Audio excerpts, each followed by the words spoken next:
ओम स्थापकायच धर्मस्य सर्वधर्मस्वरूपिणे अवतार वरिष्ठाय রামকৃষ্ণাতে নমঃ।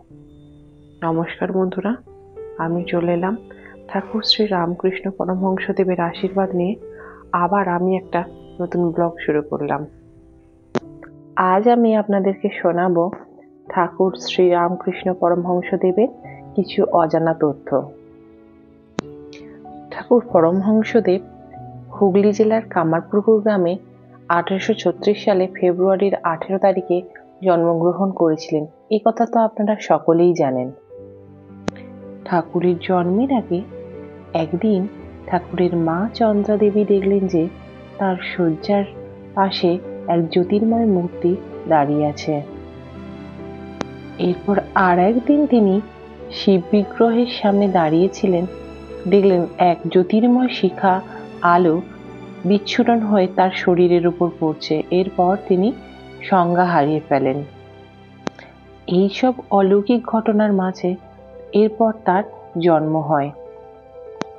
উনি ব্রাহ্মণ হওয়া সত্ত্বেও সেই অভিমান ত্যাগ করে তিনি শূদ্রা রাসমণির দক্ষিণেশ্বর মন্দিরে পৌরোহিত্য গ্রহণ করেন।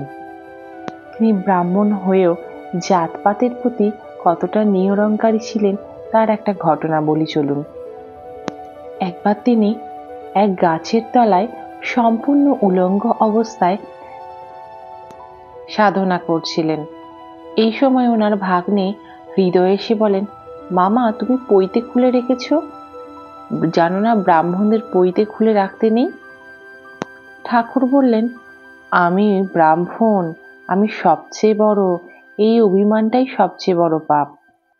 মাকে ডাকতে হলে এই সব কিছু ত্যাগ করে এক মনে ডাকা উচিত, যখন ফিরব তখন আবার করে নেব। ঠাকুর পরমহংসদেব ভগবানের বহু রূপের আরাধনার মধ্যে নিজেকে বিলীন করেছিলেন। তিনি শ্রীমৎ রাধা গোবিন্দ জিউয়ের আরাধনায় নিজেকে বিলীন করেছিলেন। তিনি নিজেকে ভগবান শিবের আরাধনায় বিলীন করেছিলেন। তিনি মা কালীর আরাধনায় নিজেকে বিলীন করেছিলেন। এমনকি তিনি ইসলাম আর খ্রিস্টান ধর্মের প্রতি নিজেকে বিলীন করেন। তারপর তিনি বলেছেন যে তাকে ভগবান, গড বা আল্লাহ যেই নামেই বলা হোক না কেন, তিনি সর্বশক্তিমান। উপাসনার পদ্ধতি আলাদা হতে পারে, কিন্তু উদ্দেশ্য তো একটাই, ঈশ্বর প্রাপ্তি।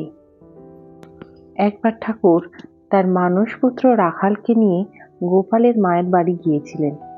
গোপালের মা তো আনন্দে আটখানা, ওনাকে ওনার দোতলার একটা ঘরে বিশ্রাম নিতে দেন। সেই ঘরে বিশ্রাম নিতে গিয়ে ঠাকুর হঠাৎ করে একটা দুর্গন্ধ পান। দেখেন কোণেতে দুটো কঙ্কালসার মূর্তি দাঁড়িয়ে এবং তাকে অনুনয় করছে তিনি যেন এই গৃহ পরিত্যাগ করেন। উনি গৃহ পরিত্যাগ করেছিলেন ওদের অনুরোধে, কিন্তু গোপালের মাকে কিছু শোনাননি, কারণ ওনাকে ওখানেই বসবাস করতে হবে বলে। পরে উনি রাখাল মহারাজকে ঘটনাটি বলেন।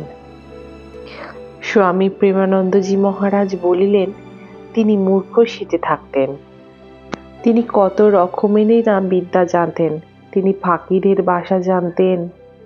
শরীরের গঠন দেখে তার স্বভাব, চরিত্র, বেদ বেদান্ত সবকিছু হাতুর তালুর মতো। ঠাকুর বলতেন, কারোর চোখ মুখ দেখলে তার ভিতরে কি আছে সবকিছু দেখতে পাই।